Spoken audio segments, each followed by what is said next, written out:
నిజంగా ఎన్ని ఫెసిలిటీస్ కల్పించినప్పటికి కూడా అందులోనూ బెస్ట్ ఇన్‌ఫ్రాస్ట్రక్చర్ ఉన్నప్పటికి కూడా యాస్ ఎ పేరెంట్స్‌గా డౌట్స్ ఉంటాయి కదా! ఎందుకంటే అది పిల్లలకు సంబంధించింది. వారి భవిష్యత్తుకు సంబంధించింది కాబట్టి.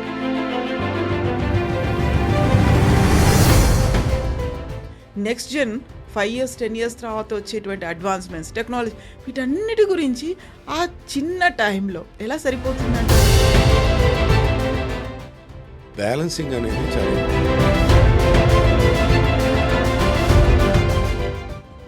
వాళ్ళని ఎప్పటికప్పుడు పీరియాడికల్‌గా ఎంపవర్ చేయటమే మెయిన్ ప్రధానంగా జరగాల్సింది. ఈ సైకిల్ జరుగుతుంటే అల్టిమేట్‌గా స్టూడెంట్ ఇది కాకోకుండా ఇంటర్నేషనల్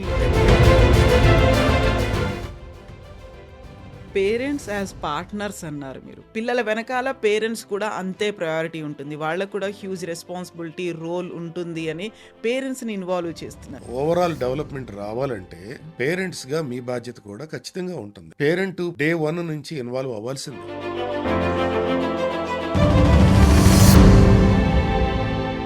నమస్తే, నేను Kavitha. Welcome to I dream. Going higher, going places.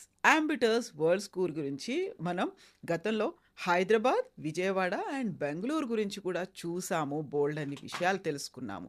అయినప్పటికీ కూడా పేరెంట్స్‌కి బోల్డ్ అన్ని డౌట్స్ ఉంటాయి. ఎందుకంటే అది పిల్లలకు సంబంధించింది. వారి భవిష్యత్తుకు సంబంధించింది కాబట్టి. యాక్చువల్‌గా అంబిటర్స్ వరల్డ్ స్కూల్‌కి సంబంధించి ఉన్నటువంటి డౌట్స్, పేరెంట్స్‌కి ఎలాంటి అనుమానాలు ఉంటాయి?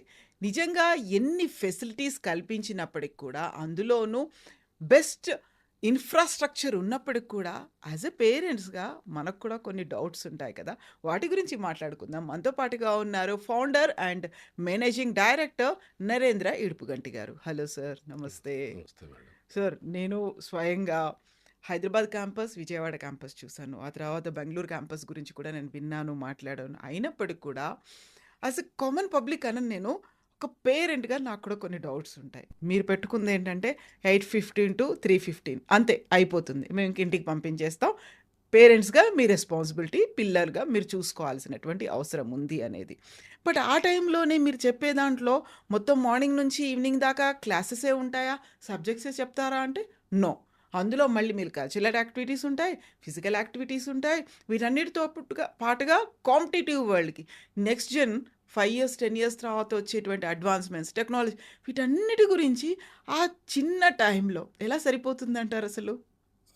మేడం, ఇది ఎట్లా అంటే చాలా ఇంపార్టెంట్ క్వశ్చన్ ఇది. బ్యాలెన్సింగ్ అనేది చాలా ఇంపార్టెంట్. హ్మ్. 8:15 టు 3:15 9 అవర్స్‌లో 9 పీరియడ్స్ 40 మినిట్స్ పీరియడ్‌లో 2 బ్రేకులు ఉంటాయి. ఒక లంచ్ బ్రేక్ ఉంటుంది. హ్మ్. దీంతో పాటు మీరు చెప్పినట్టుగా హోలిస్టిక్ ఎడ్యుకేషన్‌కి సంబంధించి ఇతరత్ర యాక్టివిటీస్ కూడా ఉంటాయి.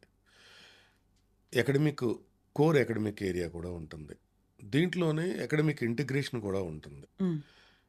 టెక్నికల్ ఇంటిగ్రేషన్ కానివ్వండి, కొలాబరేటివ్ ఇంటిగ్రేషన్ కానివ్వండి కూడా ఉంటుంది. ల్యాబ్ ఆపర్చునిటీస్ కూడా పిల్లలకి ఇస్తాం. హ్మ్. ఇవన్నీ చేస్తూ వాళ్ళు ఈ 5 అవర్స్ అకాడమిక్స్ కానివ్వండి, 4 అవర్స్ హోలిస్టిక్ ఎడ్యుకేషన్లో కానీ ఫోకస్ చేసి పర్ఫెక్ట్గా వాళ్ళు ఫోకస్ చేసిన దానిని ఇంటికి వెళ్ళిన తర్వాత వాళ్ళకి ఉన్నటువంటి హోంవర్క్ కానివ్వండి, ఇతరత్ర ఇంకేమైనా ఫిజికల్ ఫిట్నెస్కి సంబంధించినటువంటి వాటిల్లో కూడా కొంతమంది ఇన్వాల్వ్ అవుతుంటారు. అది అవసరం కూడా మేడం. కొంతమంది హోలిస్టిక్ ఎడ్యుకేషన్లో మా స్కూల్లో నేర్పినటువంటివి సరిపోదు మేడం. హ్మ్. కొంతమందికి మ్యూజిక్ ఇంట్రెస్ట్ ఉంటుంది, డాన్స్ ఇంట్రెస్ట్ ఉంటుంది, స్విమ్మింగ్ ఇంట్రెస్ట్ ఉంటుంది. మేము ఎంతవరకు తీసుకుంటామంటే బేసిక్ ఫండమెంటల్స్ని వాళ్ళకి డ్రైవ్ చేయటానికి, ప్రొసీజర్ అండ్ ప్రోటోకాల్స్ని డ్రైవ్ చేయడానికి మేము చేయగలుగుతాం. హ్మ్. వాళ్ళను ఒక ప్రొఫెషనల్గా తీర్చిదిద్దాలంటే మా దగ్గర అంత పెద్ద మెకానిజం ఉండదు మేడం. ఎక్స్‌ట్రా ఎఫర్ట్స్ పెట్టాలి మళ్ళీ. ఎక్స్ట్రా ఎఫర్ట్స్ పెట్టాలి, ఎక్స్ట్రా టైం ఉండాలి, పిల్లలు రావాలి, వాళ్ళు కోచెస్ ఉండాలి, దానికి తగ్గ కోచెస్ ఉండాలి. ఇవంతా చాలా పెద్ద మెకానిజం మేడం. అది మా దగ్గర ఉండదు. హ్మ్. మా దగ్గర ఉండేది బేసిక్ ఫండమెంటల్స్ నేర్పడానికి, వాళ్ళని ఒక ప్రొఫెషనల్‌గా కావాల్సినటువంటి ప్రోటోకాల్స్‌ని ఎలాగా తీసుకోవాలి. ఒక స్పోర్టో, ఇంకొక యాక్టివిటీనో తీసుకున్నప్పుడు ఎలా స్టార్ట్ చేసి ఎలా ఎండ్ చేయాలి. దాంట్లో ఉండేటువంటి రూల్స్ అండ్ రెగ్యులేషన్స్ ఏంటి. ఇది ఎడ్యుకేట్ చేస్తాం మేడం. హ్మ్. స్కూల్‌కెళ్ళిన తర్వాత స్కూలు నుంచి నేర్చుకున్న దానిని ఈవినింగ్ టైం ప్రొఫెషనల్‌గా కొన్ని ఏరియాల్లో ఇంట్రెస్ట్‌లు ఉన్నదాన్ని పెట్టుకొని పేరెంట్స్ కొంతమంది యాక్టివిటీస్‌కి స్పెషల్ కోచింగ్స్‌ని డెవలప్ చేస్తారు మేడం. హ్మ్. అది జరుగుతా ఉంటది. అది కొన్ని ఏరియాల్లో కొంతమంది పేరెంట్స్ జరుగుతది. హ్మ్. ఇకపోతే అకాడమిక్‌గా కూడా కొంతమంది బాగా ఎక్కువ ఇంకా అక్కడ స్కూల్‌లో నేర్పేది కాకోకుండా ఇంకా బయటికి వచ్చిన తర్వాత ట్యూషన్ సెంటర్స్‌కి పంపించాలని హ్మ్. అకాడమిక్‌గా మళ్ళీ ఇక్కడ చదివొచ్చారు. ఇక్కడొచ్చిన దాన్ని మళ్ళీ ట్యూషన్ సెంటర్‌లో కూర్చోబెట్టి హోంవర్క్ చేయించటము, లేదా ఇంకొక లెసన్స్ చెప్పించటము ఇలాంటివి కూడా జరుగుతది మేడం. అవును. సో, అట్లా కూడా కొంతమంది పేరెంట్స్ డైవర్ట్ అవుతున్నారు. మేము ఇంత ఫీజ్ పెట్టాము. ఒక వరల్డ్ స్కూల్ అని అనుకున్నాము. ఒక స్టాండర్డ్స్ ఉన్నాయనుకున్నాము. వాళ్ళకంటూ ఎక్స్‌పీరియన్స్ అనేది ఉంది కాబట్టి, మేము అందులో జాయిన్ చేస్తున్నాం కదా! కంప్లీట్‌గా వాళ్ళే చూసుకోవాలి కదా! ఇప్పుడు వాళ్ళకి రైట్ ఫ్రమ్ ద ఎడ్యుకేషన్ కావచ్చు, స్టడీస్ దగ్గర నుంచి మిగతా అన్నీ వాళ్ళే చూసుకోవాలి. అండ్ మా యాంబిషన్స్ ఏవైతే ఉన్నాయో, పిల్లలు వీళ్ళు ఇలా కావాలి అని అనుకున్నాం. వీళ్ళ కెరీర్ ఇది బావుంటుంది అని మేము కలలు కన్నాం. దానికి తగ్గట్టుగా మీరు వాళ్ళని మౌల్డ్ చేయలేకపోతున్నారనే ఒక కంప్లెయింట్ కూడా ఉంటుంది కదా పేరెంట్స్ దగ్గర? డెఫినిట్‌గా ఉంటదండి. డెఫినిట్‌గా ఉంటది. స్కూలుకి పంపిస్తే మొత్తం అంతా అయిపోయిందని మీదే ఇంకా. హ్మ్. అనుకుంటారు.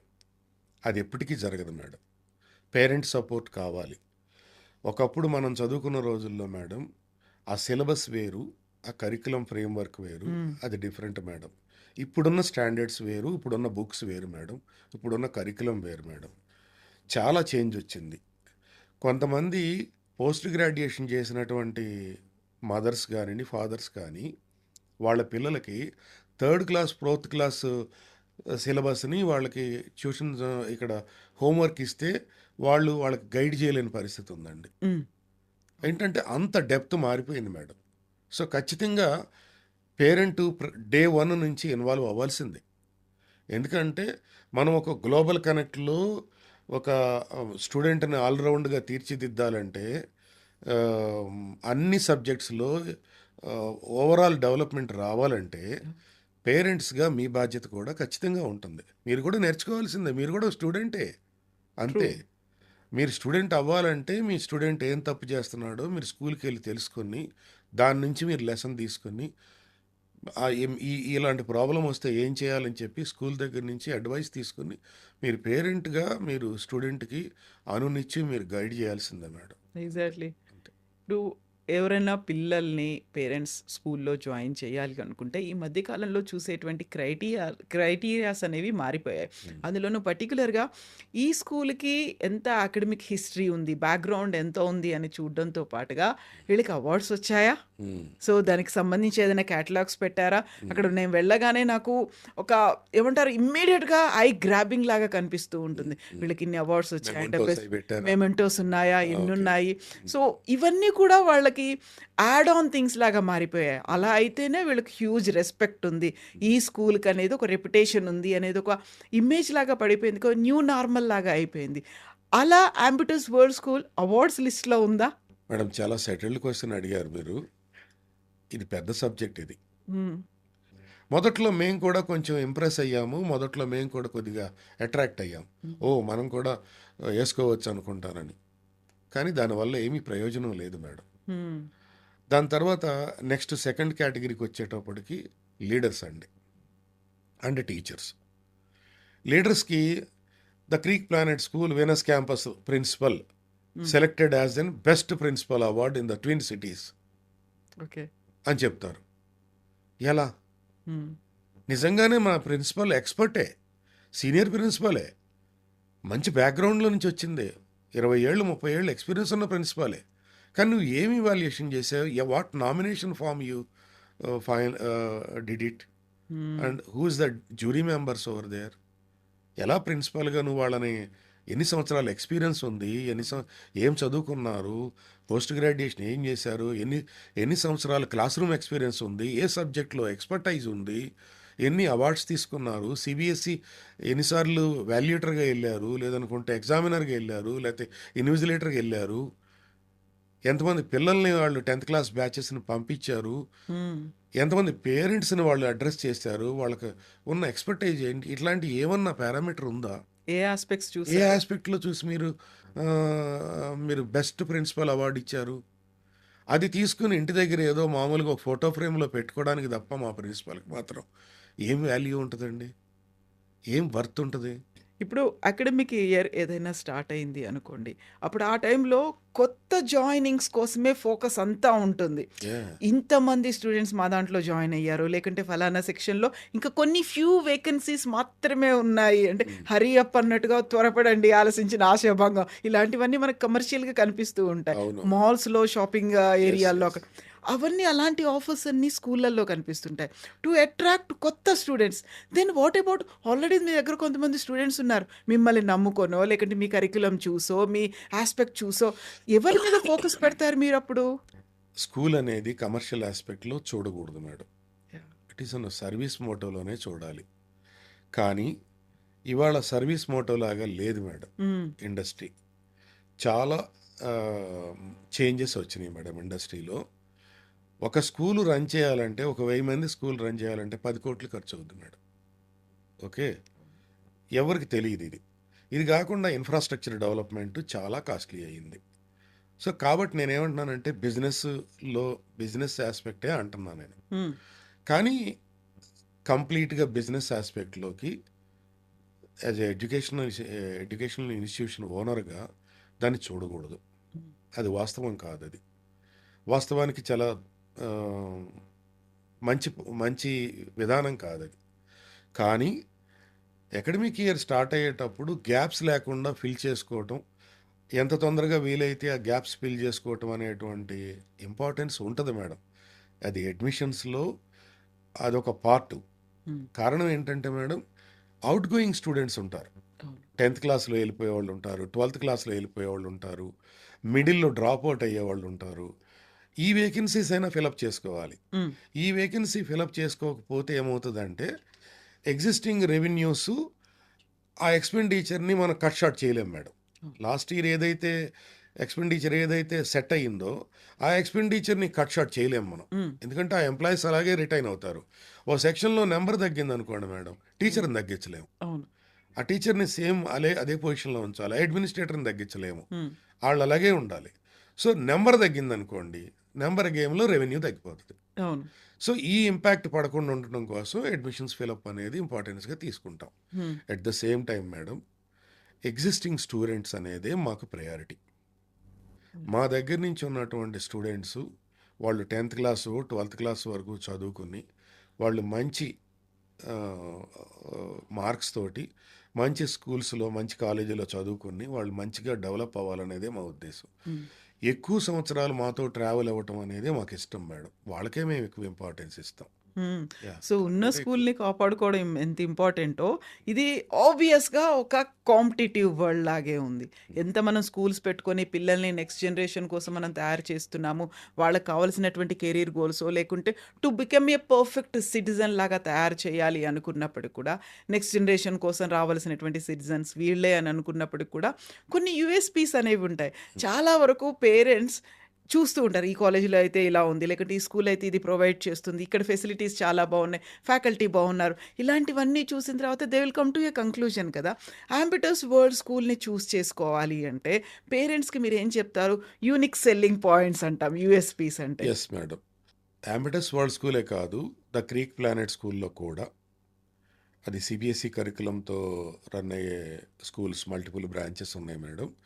అంబిటస్ వరల్డ్ స్కూల్ కూడా హైదరాబాద్, విజయవాడ, బెంగళూరులో అదొక 3 బ్రాంచెస్తో ఉంది.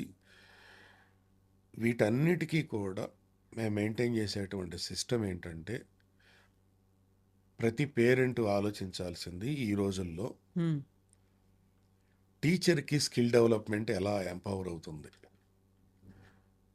అసలు ముందు టీచర్కి స్కిల్ డెవలప్మెంట్ అనేది ఎంపవర్ అవుతూ ఉంటే, ఎప్పటికప్పుడు వాళ్ళకి స్కిల్ డెవలప్మెంట్ అనేది జరుగుతూ ఉంటే, వాళ్ళల్లో ఉన్నటువంటి ల్యాబ్ సెషన్స్ని కవర్ చేసుకుంటూ సీనియర్ పీపుల్, అకాడమిక్ హెడ్స్ కానివ్వండి, అకాడమిక్ డిపార్ట్మెంట్ వాళ్ళు కానివ్వండి, లేకపోతే పీర్ అబ్జర్వర్స్, పీర్ టీచర్స్ హ్మ్. కానివ్వండి, కోఆర్డినేటర్స్ కానివ్వండి, senior people, subject matter experts కానివ్వండి, వీళ్ళందరూ ఈ టీచర్స్లో ఉన్న లోపాన్ని ఐడెంటిఫై చేసి వాళ్ళని ఎప్పటికప్పుడు పీరియాడికల్గా ఎంపవర్ చేయటమే మెయిన్ ప్రధానంగా జరగాల్సిందండి. ఈ సైకిల్ జరుగుతుంటే అల్టిమేట్గా స్టూడెంట్ బ్రహ్మాండంగా ఫ్లరిష్ అవుతాడు మేడం. హ్మ్. ఇప్పుడు వీళ్ళకి ఎప్పుడైతే స్కిల్ డెవలప్మెంట్ అవుతుందో, స్కిల్ డెవలప్మెంట్ అకాడమిక్లోనే కాదు మేడం. ఒక టీచర్కి ఈ రోజుల్లో ఒక గ్లోబల్ కనెక్టివిటీలో డిఫరెంట్ ఆస్పెక్ట్స్లో స్టూడెంట్స్ని తయారు చేయాలంటే వీళ్ళు కూడా చాలా నేర్చుకోవాల్సింది ఉంది. ఎవ్రీడే స్టూడెంట్స్ మాత్రమే కాదు, విద్యార్థులు వీళ్ళు కూడా. టెక్నికల్గా ఎక్యూప్ అవ్వాల్సిన అవసరం ఉంది. ప్రపంచంలో జరుగుతున్న మార్పులు ఏంటో అర్థం చేసుకోవాల్సిన అవసరం ఉంది. మన ఈ ఇన్నర్ అరౌండ్ ఏం జరుగుతుందో తెలుసుకోవాలి. మన పక్క స్కూల్లో పనిచేసే టీచరు వాళ్ళు ఎంత బాగా చేస్తున్నారు ప్రోగ్రామ్ అని దాని నుంచి తీసుకోవాల్సిన అవసరం ఉంది. ఇంకొక టీచరు మనకి వాళ్ళ మీడియాలో కూడా చాలా ఇన్ఫర్మేషన్ దొరుకుతుంది మేడం. వాళ్ళు ఇంకెంత బెస్ట్ ప్రాక్టీసెస్ ఇస్తున్నారు, అది దాంట్లో నుంచి కొంత తీసుకోవాలి. అప్పుడే ఎవ్రీ డే వాళ్ళు ఎంపవర్ అవుతారు మేడం. అది స్పెసిఫిక్గా స్టూడెంట్కి ఒక పెద్ద యూఎస్పి మేడం. మ్మ్. సో, మనం అక్కడ పిల్లల్ని జాయిన్ చేయాలి అనుకున్నప్పుడు చూసేటువంటి అదర్ ఆస్పెక్ట్స్, ఇప్పుడు ఎలాగో మీది ఇంటర్నేషనల్గా ఉంది, అక్కడ ఉన్నటువంటి కేంబ్రిడ్జ్ కరికులమే వాడుతున్నారు ఇవన్నీ, అండ్ స్టూడెంట్ ఎక్స్చేంజ్ ప్రోగ్రామ్ ఇవన్నీ ఉంటాయి, వాళ్ళకి ఇంటర్నేషనల్ ఎక్స్పోజర్ వస్తుంది అనుకున్నప్పుడు యూజువల్గా పేరెంట్స్ ఆలోచించేది ఏంటంటే వాళ్ళకి టైప్స్ ఉన్నాయా, కొలాబరేషన్స్ ఉన్నాయా, ఎక్స్చేంజ్ ప్రోగ్రామ్ ఉంటుందా, ఏం చేస్తారు. మీరు చూపించేటువంటి ఆ ఎక్స్పోజర్ అనేది ప్రాక్టికల్గా వాళ్ళ కళ్ళ ముందు కనిపించాలి. ఊరికే చెప్పడం కాకుండా అది మీరు వాళ్ళకి ప్రాస్పెక్టస్లో ఇవ్వడమో లేకుంటే సిలబస్లో రాసి చూపించడం ఇది కాదు. ప్రాక్టికల్గా వాళ్ళ కళ్ళ ముందు కనిపిస్తే తప్ప వాళ్ళు దే విల్ నాట్ యాక్సెప్ట్ కదా. సో కొలాబరేషన్ యాక్టివిటీస్ అంటే ఏం చేస్తారు? ఇది ఇంటర్నేషనల్ ఎక్స్చేంజ్ ప్రోగ్రామ్ అనేది ఆ, ఉంది మేడం మాకు. మ్మ్.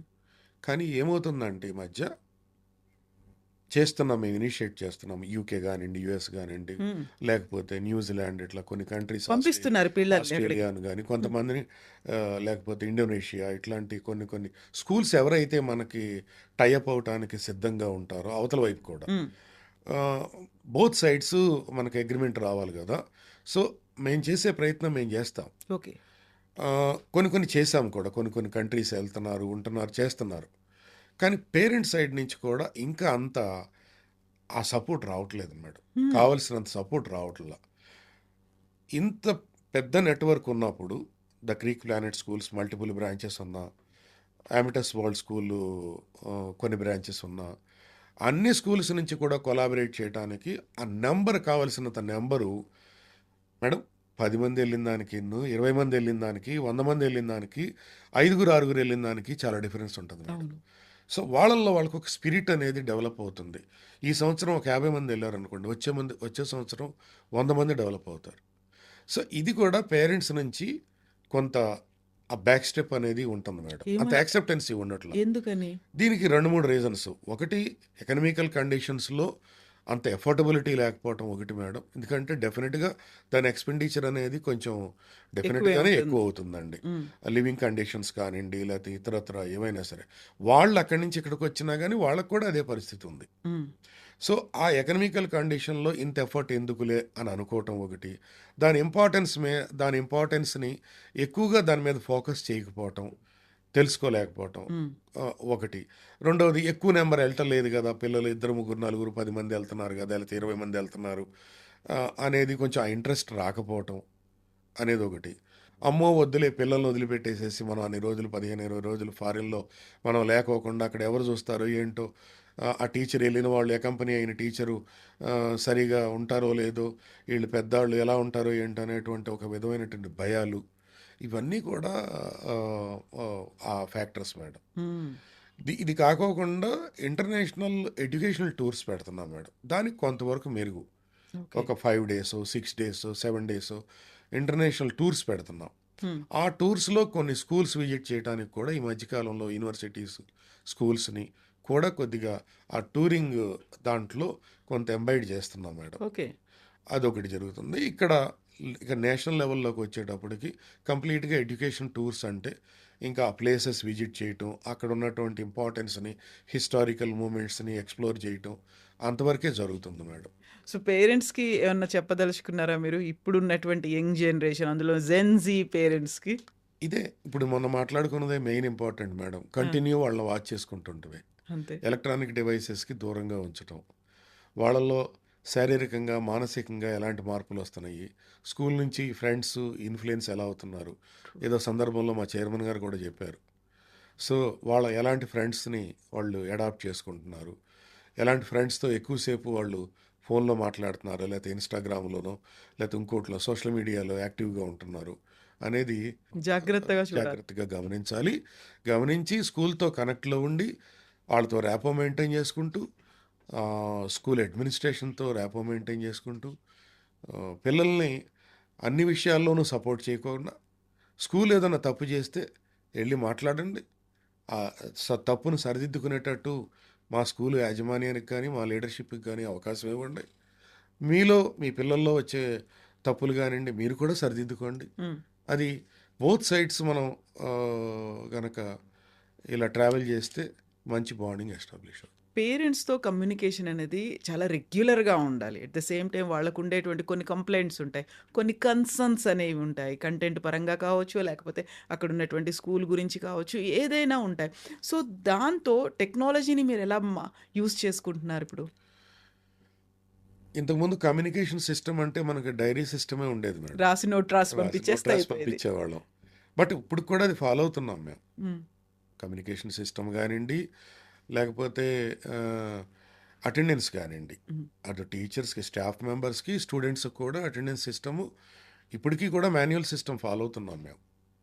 డైరీలో నోట్ రాయటం అనేది ఉంది. హ్మ్. కానీ ఈజియెస్ట్ కమ్యూనికేషన్ సిస్టమ్ అనేది ఈ రోజుల్లో బాగా ఎస్టాబ్లిష్ అయింది కాబట్టి, దీనికి ఇంటర్నల్‌గా మేము ఒక సాఫ్ట్‌వేర్‌ని డెవలప్ చేసుకున్నాం మేడం.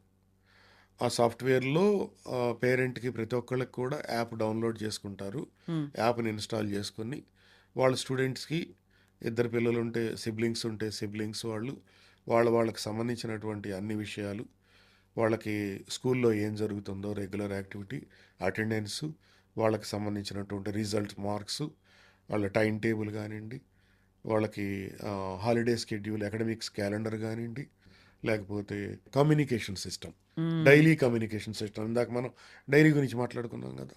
డైరీలు అక్కడ కూడా ఎస్టాబ్లిష్ చేస్తారు. హోంవర్క్ దాంట్లోనే పోస్ట్ చేస్తారు. వాళ్ళు కరెక్ట్ చేసినయి వాళ్ళు మళ్ళీ వీళ్ళకి టీచర్స్‌కొస్తే ఇది మళ్ళీ వీరు వెరిఫై చేస్తారు. హ్మ్. వాళ్ళకేమన్నా ప్రెజెంటేషన్స్ గానియండి, సాఫ్ట్ కాపీలో ఇవ్వాలన్నా, ఈ మధ్య కాలంలో మీకు ఇందాక చెప్పాను గదా! చాలా వరకు కొంత టెక్నికల్ ఎడ్యుకేషన్ కూడా ఈ కరిక్యులంకి లింక్ అయ్యి ఉంటుంది. హ్మ్. లెసన్ ప్లాన్స్ ఇయన్నీ కూడా. వాటిలో ఏమన్నా పీపీటీస్ ఉన్నాయా? పవర్ పాయింట్ ప్రెజెంటేషన్స్‌లో పంపించాల్సినయి ఉన్నాయా? హ్మ్. అవి గానియండి, లేదా రిఫరెన్స్ వీడియోస్ ఏమన్నా ఇవ్వాలన్నా, ఆ వీడియోస్ దాంట్లో వాళ్ళకి పోస్ట్ చేయటం. ఇయన్నీ కూడా వాళ్ళకి చాలా ఇన్ఫర్మేషన్‌ని త్రూ ఆహ్, స్మార్ట్ వేలోనే మనం యాప్ ద్వారానే ఆహ్, వాళ్ళకి పంపించడం జరుగుతుంది పోర్టల్‌లో. హ్మ్. అట్లాగే ఎగ్జామినేషన్ రాసిన తర్వాత, ఎగ్జామినేషన్ అప్పుడు సిలబస్‌ని దాంట్లో వాళ్ళకి పంపించటం, దానికి ప్రిపేర్ అవ్వటానికి కానియండి, అయిన తర్వాత ఎగ్జామినేషన్ రాసినాక దాంట్లో మార్క్స్‌ని పబ్లిష్ చేసిన దాంట్లో గాని, తర్వాత స్కూల్‌కెళ్ళి ఇదిగో ఈ సబ్జెక్ట్‌లో ఎందుకు తక్కువొచ్చినియి? ఎందుకు మా వాడు ఎనకబడున్నాడు? ఆహ్, అని ఆ టీచర్‌తో మాట్లాడుకోవటం గానియండి, ప్రతిదీ కూడా మీకు ఈ టెక్నాలజీ చాలా అవసరం అవుతదండి. అన్ని కమ్యూనికేషన్ ద్వారానే అవుతుంటాయి. అవుతదండి. So, end of the day as a పేరెంట్స్‌గా కొంచెం ఒక సెల్ఫిష్‌గా కూడా ఆలోచించాల్సిన అవసరం ఉంటుంది. ఇది మన పిల్లలు, మన పిల్లల భవిష్యత్తుకు సంబంధించింది. మన ఇన్వాల్వ్‌మెంట్ కూడా ఉండాలి. అలా అయితేనే కొంచెం విన్ విన్ సిట్యుయేషన్ లాగా ఉంటుంది కాబట్టి, వాళ్ళు కంపల్సరీ ఇన్వాల్వ్ అవ్వాల్సిన అవసరమైతే ఉంది. ఖచ్చితంగా ఇన్వాల్వ్ అవ్వాలండి. ఇన్వాల్వ్ అయితేనే స్టూడెంట్ ప్రోగ్రెషన్ ఉంటుందండి. ఎగ్జాక్ట్‌లీ. స్కూల్ ప్రోగ్రెషన్ అనేది మేడం, మీరు మీ ఇంటి దగ్గర మీకు ఇద్దరు పిల్లలు మేడం. ఓకే. క్లాస్ రూమ్‌లోకొచ్చేటప్పటికి ఆ క్లాస్ అవును. టీచర్‌కి 30 మంది 30 పిల్లలు మంది మేడం. పిల్లలు. మేడం ఆవిడకుండేది 2 కళ్ళే. ట్రూ. ఓకే. ట్రూ. ట్రూ. 2 కళ్ళు. ఆవిడ మార్నింగ్ నుంచి ఈవినింగ్ వరకు ఆ టీచరు లాట్ ఆఫ్ ఎమోషన్స్ తన పర్సనల్ లైఫ్‌లో క్యారీ చేయాలి. వాళ్ళ ఫ్యామిలీని చూసుకోవాలి. వాళ్ళ పిల్లల్ని చూసుకోవాలి. ప్రొఫెషన్‌ని చూసుకోవాలి. లెసన్ ప్లాన్ చేసుకోవాలి. క్లాస్ రూమ్ డెలివరీ కరెక్ట్‌గా ఉండాలి. క్వెషన్ పేపర్ ప్రిపేర్ చేయాలి. క్వెషన్ పేపర్ దిద్దాలి. ఇన్విజిలేషన్ చేయాలి. ఈ పిల్లలందరినీ ప్రోగ్రెస్‌ని చెక్ చేసుకోవాలి. దీంతో ఎంత ఈ 30 మంది పిల్లలకి ఒక టీచర్‌కి ఎంత బాధ్యత ఉంటుందో, మీ ఇద్దరు పిల్లల విషయంలో మీరు అది నెగ్లెక్ట్ చేయటమో, మా బాధ్యత కాదనుకోవటమో తప్పు మేడం. అది కరెక్ట్ కాదు. ఎగ్జాక్ట్లీ. అంతే బాధ్యత మీకు కూడా ఉంటుంది. ఉంటేనే మీకు మీ పిల్లలు ఎక్సెల్ అవుతారు, ప్రోగ్రెస్ అవుతారు. ఇది ఖచ్చితంగా స్కూల్ ఒక్కదాంతో జరిగేది కాదు. అది జరగదు. సో ఎవరైనా ర్యాంకర్‌గా గానీ, లేదనుకుంటే మంచి ప్రొఫెషన్‌గా బాగా ఎక్సెల్ అయ్యారు అంటే మేడం, పేరెంట్స్ సపోర్ట్ లేకోకుండా అంత ఈజీగా అయ్యే పని కాదండి. యాహ్! మీరన్నట్టుగా ఆ ట్రయాంగిల్ ఇన్వాల్వ్‌మెంట్ ఉంటే యెస్. తప్ప గోయింగ్ హైయర్, గోయింగ్ ప్లేసెస్ అనేది పాసిబుల్ యెస్. కాదు. Yes. It is an fresh ideas flow. My the exact. Greek planet స్కూల్‌లో అవును. Tagline madam. అవును. So, every year, every time అవును. మేము కొత్తగా ఆలోచించుకొని మేనేజ్మెంట్‌గా మేము గానియండి, మా లీడర్స్ గానియండి, true. Academic department and administrative department, teachers అందరూ కలెక్టివ్‌గా, ప్రిన్సిపల్సు అందరూ కలెక్టివ్‌గా ఎప్పటికప్పుడు కొత్తగా చేంజెస్ ఏమేమి వస్తున్నాయి, ఆ చేంజెస్‌ని మనం ఎలా అడాప్ట్ చేసుకోవాలి, బెస్ట్ ప్రాక్టీసెస్‌ని మనం ప్రాక్టీస్‌లోకి ఎలా తీసుకురావాలి, మనం ఎంపవర్ అవుతూ స్టూడెంట్స్‌ని ఎలా ఎంపవర్ చేయాలి అనే థాట్ ప్రాసెస్ రెగ్యులర్‌గా ఆ ఫ్రెష్ ఐడియాస్ ఫ్లో అనేది లేకపోతే అవును. స్టాగ్నేట్ అయిపోతాయి. గోయింగ్ హయ్యర్, గోయింగ్ ప్లేసెస్ అనేది ఉండదు. ఎగ్జాక్ట్లీ. ఎగ్జాక్ట్లీ. సో ట్రూ అండి. Yeah! Thank you so much Narendra garu. Thank you. Thank you thank you అండి. Madam. Best thank you. Wishes to you. Thank you.